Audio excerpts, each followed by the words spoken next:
이번에는 중용 제20장 가운데의 세 번째에 해당되는 강의입니다. 앞에 두 강에서 말씀드렸던 것처럼 문왕과 무왕의 훌륭한 정치는 그 사람에 따라서 존재한다라는 것을 밝히면서 바로 앞에 강의에서는 그런 사람이 되기 위해서는 도를 닦아야 하는데 그 도가 어떤 대상이었느냐, 바로 오륜에 존재했음을 말해줬던 것입니다. 그리고 그 오륜은 어떻게 시행되는가, 바로 지인용이라고 하는 데에 의해서 닦여지게 된다라고 말한 것입니다. 이 말을 바꿔 말하면 사람은 타고날 때부터 지혜롭고 인하고 용이 있기 때문에 이처럼 내가 지니고 있는 본성품에 따라서 내가 가야 할 길, 이 세상을 살면서 함께하는 사람들과 대하면서 가야 할 길을 가는 것이 바로 수신이도요, 수도이인이라고 말했던 것입니다. 그러면 이번 강의에서는 바로 이와 같이 지인용을 겸비하지 못한다면 그 다음의 차선책으로 어떤 공부가 필요할 것인가, 삼달떡을 이루기 위해서는 무엇가 있어야 할 것인가, 여기에 삼달떡을 얻고자 달떡을 얻는 방법으로 삼근이라고 하는 것이 제시된 것입니다. 바로 이것을 하면은 삼달떡에 가까워질 거라고, 이렇게 해서 여기에 부분에 있어서는 이제는 근호지, 근호인, 근호용이라 해서 삼근의 도리가 나오게 되는 것입니다. 바로 지혜라 하는 것은 완성체인 것입니다.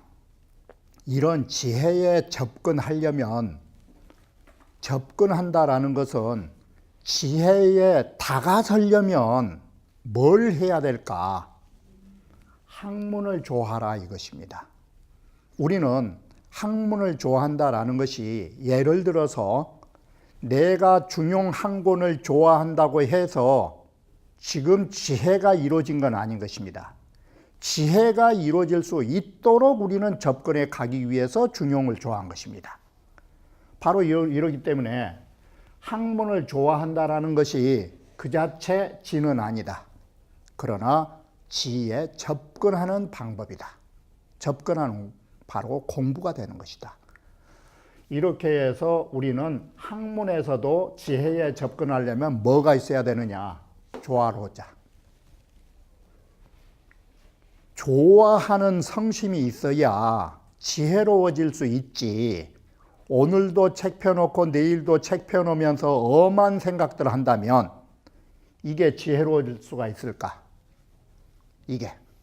그래서 가장 핵심은 배운다는 것이 중요한 게 아니라 배우면서도 좋아해라고. 이게. 그러면 그 자체가 지혜는 아니지만 지혜에 접근할 수 있는 거라고. 지혜에 다가설 수가 있는 거라고. 인이라고 하는 것은 사심이 없는 것인데 우리 마음속의 사심을 갑자기 없애기는 어려운 거예요. 그래서 행하는 데에 힘을 쓰면 누구든지 사람은 행하고 있는 거죠, 이게. 그런데도 보다 더 힘을 쓰다 보면 우리는 인이라고 하는 거기에 다가설 수 있다라고 말하는 거예요. 용이라고 하는 것은 어디에서 나오는가? 자기 자신이 남보다 못하다라는 것을 부끄럽게 여기는 데서 나온다라는 것이요. 그래서 이 지치라는 치자가 내 자신의 부족함을 아는 데에서 나타나는 치라고 봐야 되는 것이요. 이게. 이래서 내가 부끄러워할 줄을 알면 분발하게 될 거 아니요. 부끄러워할 줄을 안다라는 것은 분발이 되기 때문에 분발은 어디에 접근하고 있느냐? 그 분발의 노력이 용맹한 대로 넘어갈 거 아니에요. 용맹심으로. 그래서 쉽게 말하면 바로 분발은 뭘로 이어지느냐? 용맹정진으로 이어질 수 있는 것이요. 이게. 용맹정진 하려면 먼저 뭐가 필요하느냐? 분발. 대분심. 크게 이 분심을 내야 된다는 거. 크게 분발하려는 마음을 내야 된다는 거. 이 대분심이 있어야 그 다음에 바로 용맹정진이 나오게 된다라는 것이요. 이게. 이렇게 하면 용에 가까운 바로 지인용을 삼달떡을 가까이 접근할 수 있는 공부의 방법은 이와 같이 호학, 역행, 지치 6글자가 바로 삼달떡을 얻어갈 수 있는 방법이다라고 말한 것입니다.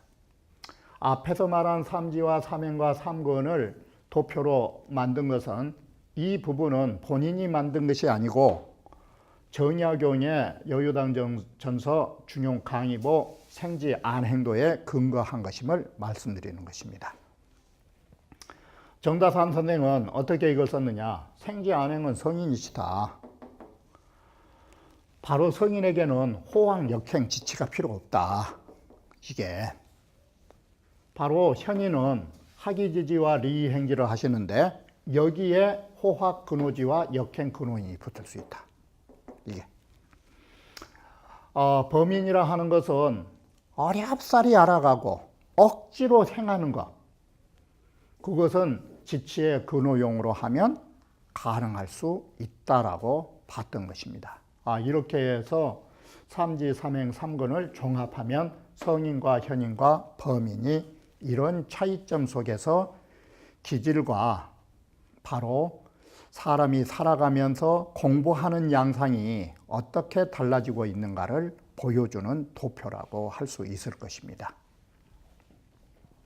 자, 이렇게 해서 삼근이 나왔는데 공자께서 여기에 그 말을 다시 어떻게 이어가느냐?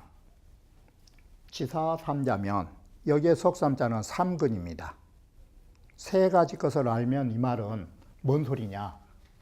학문을 좋아하고 행하는 것에 힘쓰고 북구로 할 줄을 아는 이 세 가지만 딱 알면 뭐가 해당되느냐? 공부하는 방법이 제시된 거예요. 이게. 그래서 바로 이 삼근은 뭘로 이어지느냐? 몸을 닦을 바를 알게 될 거라고. 이게.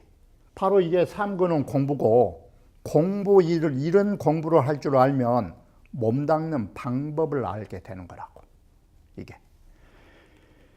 그리고 지소이 소신이면 몸을 닦을 줄을 알면 바로 이것이 3단계로 넘어가고 있다라고 말한 것이에요. 자, 이 삼근이라고 하는 거, 이것은 바로 뭐냐? 공부의 방법이다. 그러면 자, 수신이라고 하는 거, 이게 뭐냐? 이런 공부를 통해서 개인이 완성된 것입니다. 이게. 그리고 나오면 치인으로 넘어가게 된다. 치인은 뭐냐? 바로 개인의 완성을 통해서 이 사회를 완성시키기 위한 단계로 넘어서고 있는 거예요. 치인이라고 하는 것, 이 사람 인자는 뭔 글자의 반대냐? 인기지칭. 사람 인자하고 몸 기자는 대립의 관계니까. 나라면 너. 그러면 천하는 뭐냐? 사람과 사람들이 모여 있으면 천하. 이게. 그래서 지소이 수신이면 내가 내 자신 개인을 닦을 줄을 안다, 이 말은 개인이 완성되면 이 소리예요. 이게. 지금 이것은 누구를 대상으로 지금 말하고 있느냐? 공부한 사람을 대상으로 말한 것은 부차적이요. 여기는 애공을 대상으로 말한 거예요. 다시 말하면 오늘날의 통치자인 대통령 앞에서 공자가 말씀하고 있는 거예요. 당신이 정말로 대통령을 잘해보려면 공부 좀 해라고. 부지런히 좀 행해라고. 부끄러워할 줄을 알아라고. 정말 이런 글을 보면서 느끼는 것이 과연 오늘날 공자처럼 최고의 통치자에게 이런 말을 할 사람이 누가 있을까? 이게 당신이 공부할 줄을 알아야 당신 몸이 닦아져서 당신이 완성될 것이고 당신이 제대로 돼야 사람을 다스릴 줄 알 거 아니냐고. 이게 그 현실적인 말이 바로 이것인 것입니다. 이게. 그래서 제 몸 하나 되지 못한 놈들은 반대로 뭐가 되느냐? 사람 다스릴 수 없다 이 말이 되는 거예요. 자, 이렇게 보면 나라가 혼란하고 다스려지지 못했다라는 것은 가장 근본적 원인이 어디 있느냐? 통치자 자신이 완성되지 않았다. 바로 이것이 통치자의 책임이란 게 어디 있다라는 걸 보여주는 거예요. 그래서 지소이 수신이면 몸을 닦을 바를 알면 남들도 그렇게 닦으면 될 거 아니요. 내가 했던 것처럼 남들도 하라고 하면 될 거 아니요. 그래서 내 몸을 닦을 바를 알면 남들을 다스릴 바를 알게 되는 거라고.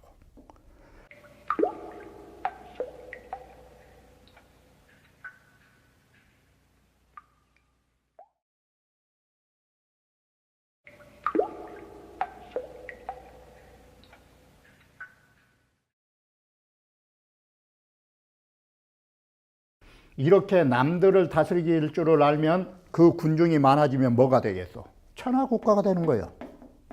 이게 남들을 다스릴 바를 알면 이것은 천하국가를 통치할 줄을 아는 거라고. 자, 이렇게 보면 대한민국을 통치하려면 무엇부터 해야 되느냐? 호황역행, 지치를 좀 하라고. 이게 통치자가 해야 할 일이라고. 바로 이 말이 되는 것입니다. 이게. 자, 그렇다면 범위 천하국가 유구경하니, 자, 우리 대체적으로 봅시다. 그럴 때가 범자 쓰죠. 우리 대체적으로 봅시다.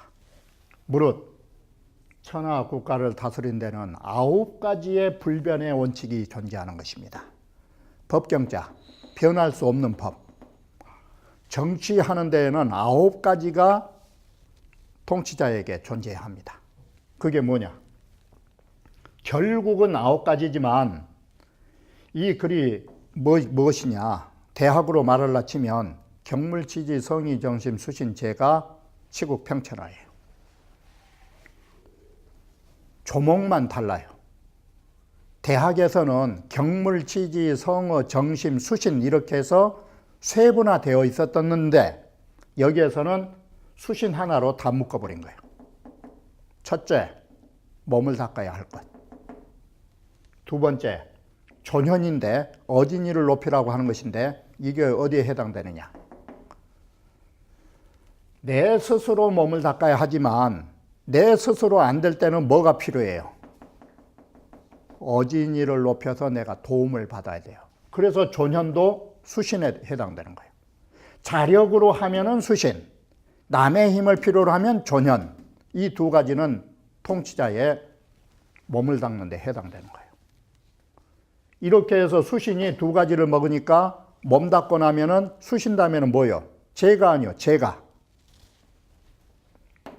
친친이 제가요. 친친이 제가라고. 바로 모든 주변에 있는 왕실의 종친들, 그들을 사랑으로 감싸주는 것. 그게 친친이다. 이게 제가요. 여기서부터가. 그러면 제가 다음에는 뭐냐? 치국. 그래서 치국에는 몇 단계의 사람이 있느냐? 나라라는 것은 딱 두 가지로 나눈 거예요. 나라라고 하는 것은 바로 어떻게 되느냐? 조야. 그리고 야. 그래서 조정에서는 벼슬이 높은 사람은 대신, 벼슬이 낮은 사람은 군신. 수많은 신하들.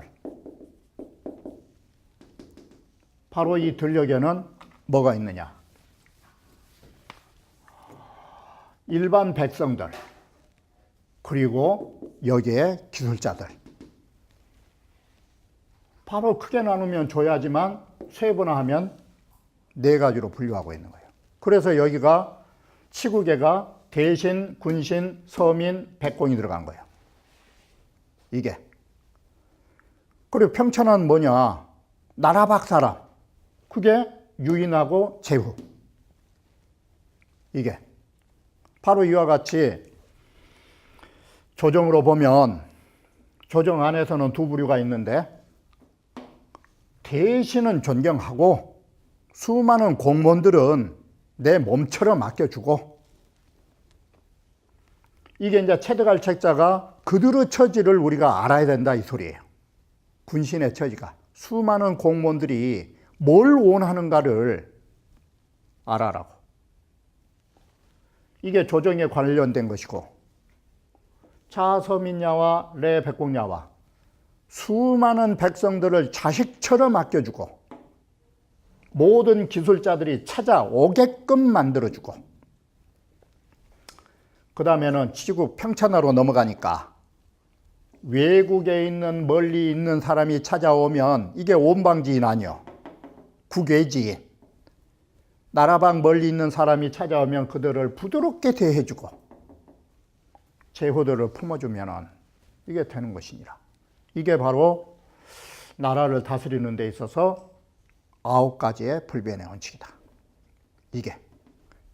이래서 이 부분은 뭐라고 하느냐? 국영지 목, 국영의 조목. 이 9가지의 원칙의 조목을 가지고 있다. 그러면 다음에는 뭐가 나오느냐?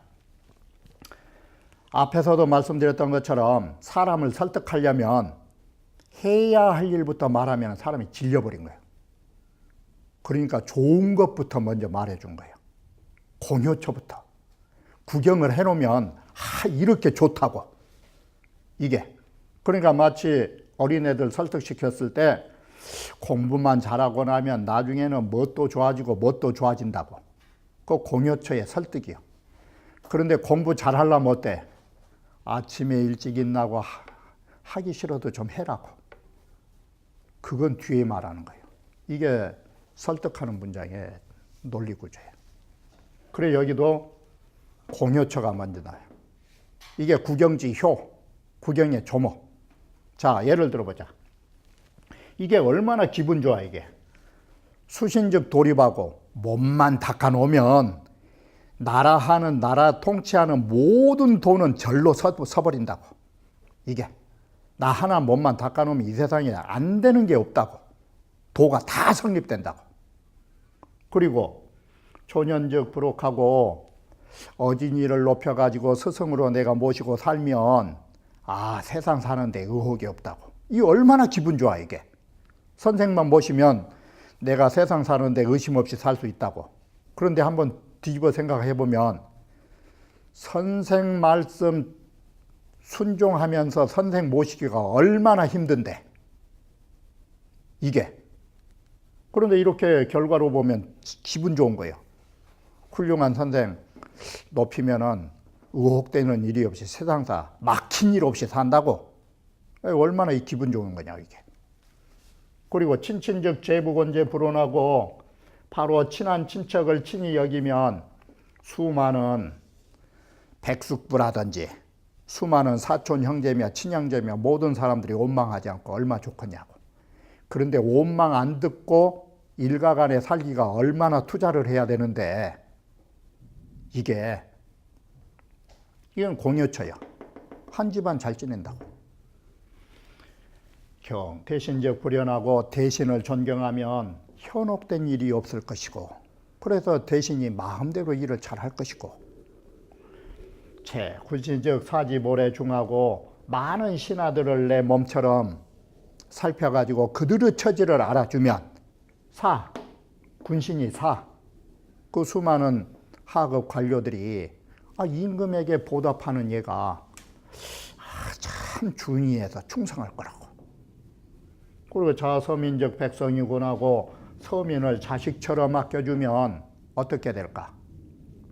백성들이 좋은 일 하지 말아라고 해도 백성이 절로 우리 잘해보자고 선으로 권할 거라고. 원래 백공적 재용이 족하고 모든 기술자들이 찾아오면 바로 뭐가 넉넉해지느냐? 재물이나 비용이 넉넉해가지고 살림살이가 넉넉해진다고. 이게.